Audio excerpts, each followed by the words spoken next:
Long before anyone ever had the idea to build a city of sin in the middle of the desert of Nevada, our arch-enemy Bilam had a similar plan.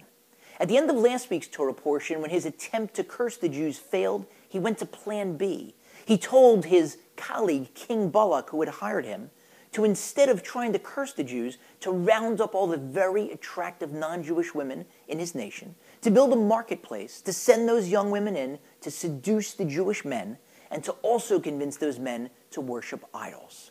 At the center of this terrible episode were Zimri, the leader of the Jewish tribe of Shimon, and Cozbi, the daughter of Tzur from Midian, who were cohabiting in the tent in plain view of the nation until Pinchas, the hero of this week's Torah portion, entered the tent and killed them.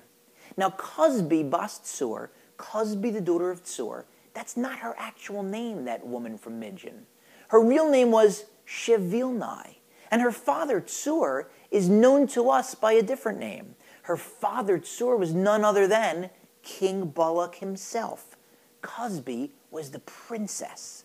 Now, why in the world would King Balak conscript his daughter to be a seductress?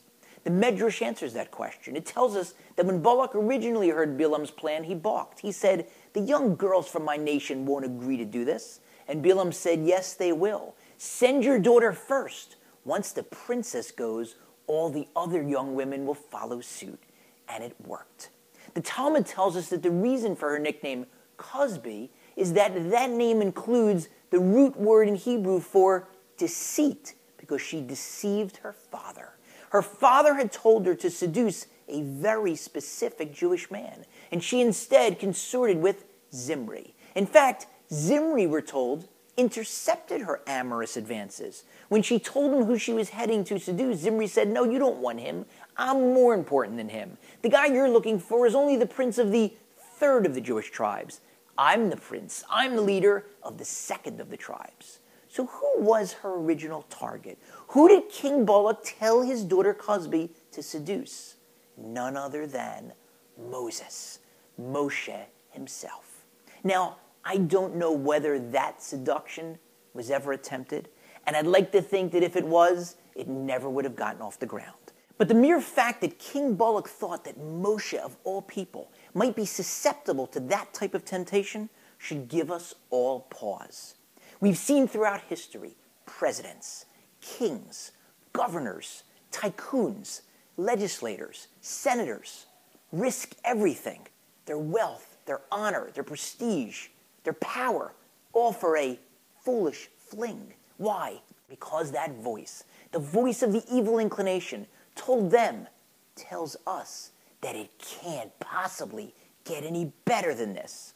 But we know that's not true. We know that running after base or forbidden desires is hollow. It doesn't lead to lasting happiness. The only things that do are jobs well done and working hard and restraining ourselves and spiritual pleasures, the types that we get in the afterlife, in the world to come.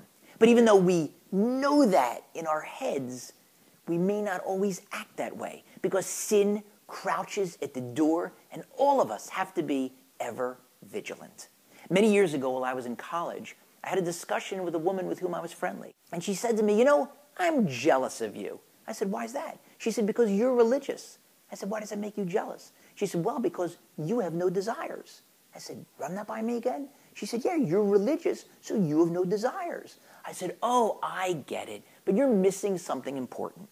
When I go to sleep at night, it's very difficult for me to get comfortable." She said, "Why is that?" I said, "Well, because of what you're saying, I'm an angel, and therefore I have wings. So I can't lie down on my back, I'll crush my wings. I can't lie on my side, they'll start flapping." I said, "What are you talking about? You think I have no desires? You think I also have no emotions? Who do you think I am? Spock?" I explained to her, I have emotions, I have desires, the same ones that any human being has, maybe even stronger. But I resist them. I try to channel them into the right activities. Why? Because I'm on a mission from God.